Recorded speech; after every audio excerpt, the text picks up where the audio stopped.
Le livre de Noël de Selma Lagerlof. Qui est cet auteur peu connu dont le narratif éblouira le lecteur friand de contes et de nouvelles et bien habitué aux traditionnelles histoires qui ont enchanté notre enfance? Selma Lagerlof, ici, est un écrivain suédois qui reçut en 1909 le prix Nobel de littérature. Elle fut la première femme à recevoir cette fameuse distinction et elle est surtout bien connue dans les milieux littéraires pour son ouvrage « Le merveilleux voyage de Nils Holgersson à travers la Suède ». Chacun des 8 récits qui composent le livre de Noël est un enchantement empruntant à une tradition toute chrétienne, des amplitudes que l'on a peu l'habitude d'apprécier dans ce genre de récits. Dans le premier récit, à savoir le livre de Noël, l'auteur nous convie à la table de Noël au moment de la distribution des cadeaux. La petite fille, qui est la narratrice, et par la même occasion Selma Lagerlof elle-même, quand elle fut jeune, pétille d'impatience à recevoir le cadeau qu'elle a expressément commandé.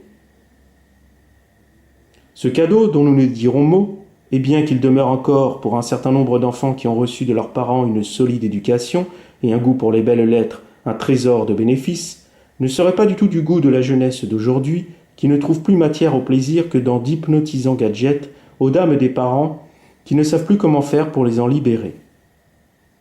Quoi qu'il en soit, notre jeune demoiselle fut chagrinée après avoir découvert son cadeau qui se différenciait quelque peu de celui qu'elle avait imaginé. Mais comme une petite fille bien éduquée, elle saisit toute la qualité de ce cadeau dont le contenu a pour tâche l'édification.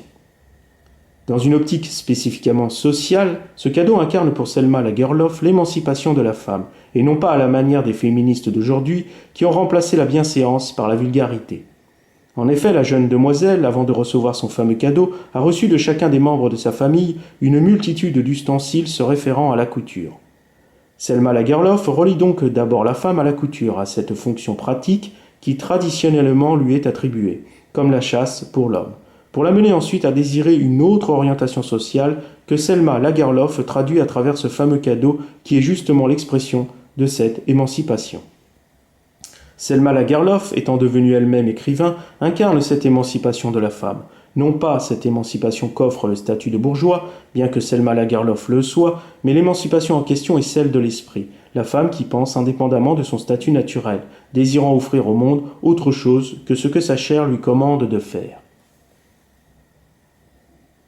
Dans le second récit, Selma Lagerlof nous conte l'histoire d'une demoiselle fort bien éduquée, nommée Lucia, qui fut choisie pour épouser un seigneur dont la femme rendit l'âme après s'être acquittée de son devoir conjugal en mettant au monde 8 enfants. Bien que la demoiselle acceptât le contrat en ignorant la perfidie qui se cachait derrière cette union, elle se comporta envers sa nouvelle famille aussi dignement que possible, comme le lui avaient appris les sœurs du couvent. Si une femme fut bien vertueuse, Lucia le fut, comme la sainte qui porte le même nom. La vénération qu'elle portait à cette sainte lui offrant en échange des biens spirituels et une protection du ciel, et qui, au regard des autres, et de manière insaisissable, car ces choses ne sont pas courantes, la rendait rayonnante comme si elle fût éclairée de l'intérieur. Cette puissante protection divine lui permit d'échapper à la vilainie d'une parente aussi vipère que mégère, et qui, avare et calculatrice, était comparable à la vilaine marâtre de Cendrillon. Dans le cadre d'une analyse psychanalytique, ce récit pose 2 images fondamentales de la femme, à savoir la femme charnelle et la femme spirituelle, à travers respectivement la première épouse du Seigneur, qui meurt après avoir donné naissance à 8 enfants, et la seconde épouse, Lucia, dont la relation avec son époux est strictement platonique. Ce passage d'une femme à l'autre, c'est-à-dire de la femme chair à la femme esprit, permet une signification cathartique puissante, puisque le Seigneur, à la toute fin du récit, choisit la vérité au mensonge, le pardon à la rancune et l'amour de sa famille au prestige du pouvoir. C'est donc par l'attitude de la seconde épouse, par ses vertus morales, que se dévoile lentement dans le regard du Seigneur l'image de la sainteté. Cette élévation spirituelle du Seigneur n'a pu se faire que parce qu'il a vu dans sa femme non pas sa part charnelle, mais bel et bien sa part spirituelle. Comme on l'a vu précédemment, l'auteur, Selma Lagerlof, affectionne l'idée de la spiritualité féminine et fait de ce thème un thème central qui s'enveloppe dans ses écrits avec une délicatesse toute chrétienne et qui se remarque particulièrement et admirablement dans le 5e récit où Jésus enfant, sous le regard de sa mère, donne vie à des oiseaux de terre. Je ne m'attarderai pas sur le 3e récit, ni sur le 7e que le lecteur découvrira par lui-même, n'y voyant, pour ma part, rien de plus, dans le premier cas, qu'une toute petite histoire de princesse dont la morale n'est pas à écarter, et dans le second cas, l'histoire d'un crâne perforé par une balle qui témoigna étrangement de la bienveillance de Dieu. Si je ne puis dire plus que cela concernant cette histoire, il faudra tout de même rappeler que le Christ mourut sur une croix plantée sur le mont Golgotha, nommé aussi lieu du crâne. Je préfère donc concentrer mes mots sur le 4e récit dont le narratif est bien plus consistant. En effet, Selma Lagerlöf développe l'idée, dans ce récit et non sans ironie, que ce monde n'est qu'un piège à rats, à l'instar de Louis-Ferdinand Céline qui qualifia ce même monde d'immense entreprise à se foutre du monde. Mais l'auteur n'en reste pas là. C'est encore à travers une femme que Selma Lagerlöf véhicule les vertus chrétiennes. En effet, la femme en question, une demoiselle plus précisément, pénétrée de charité chrétienne, fut bienveillante en cette veillée de Noël avec un homme qui vendait des pièges à rats et qui, n'ayant plus le sou, malgré qu'il eût volé la bourse d'un vieil homme qui lui avait offert le gîte, retrouva le chemin de la grâce, comme un certain Jean Valjean qui, dans le roman de Victor Hugo, passa définitivement du côté du bien après que l'évêque Myriel le sauva de la condamnation pour lui avoir volé son argenterie.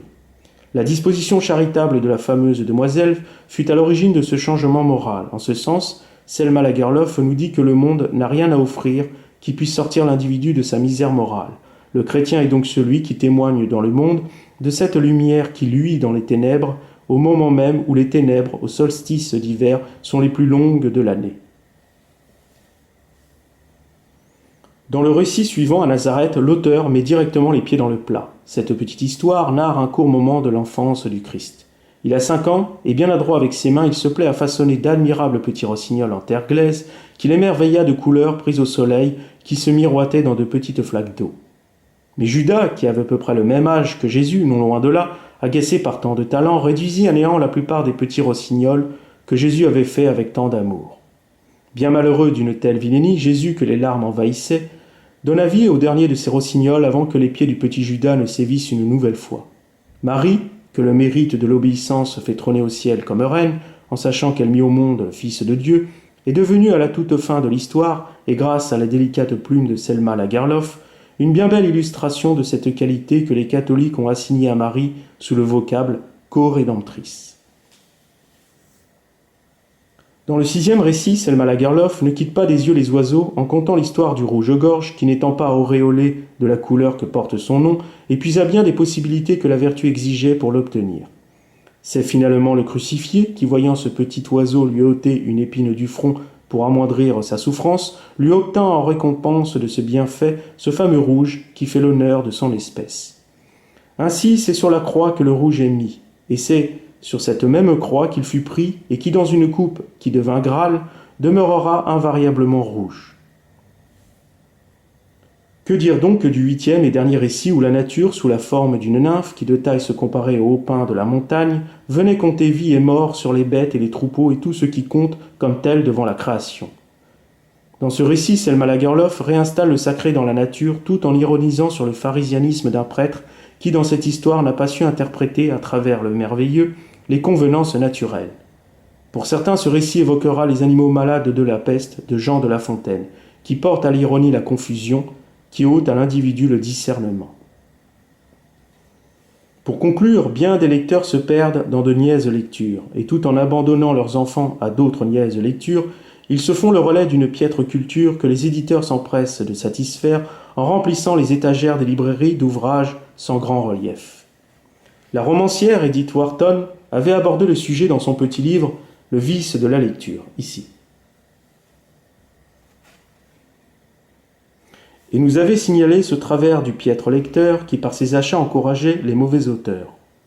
Je dirais donc, pour clore cette fiche de lecture, que tout bon lecteur qui aurait à cœur de revitaliser son esprit de Noël trouvera dans le recueil de Selma Lagerlöf le moyen sûr d'honorer son esprit, et bien plus s'il pense avoir une âme.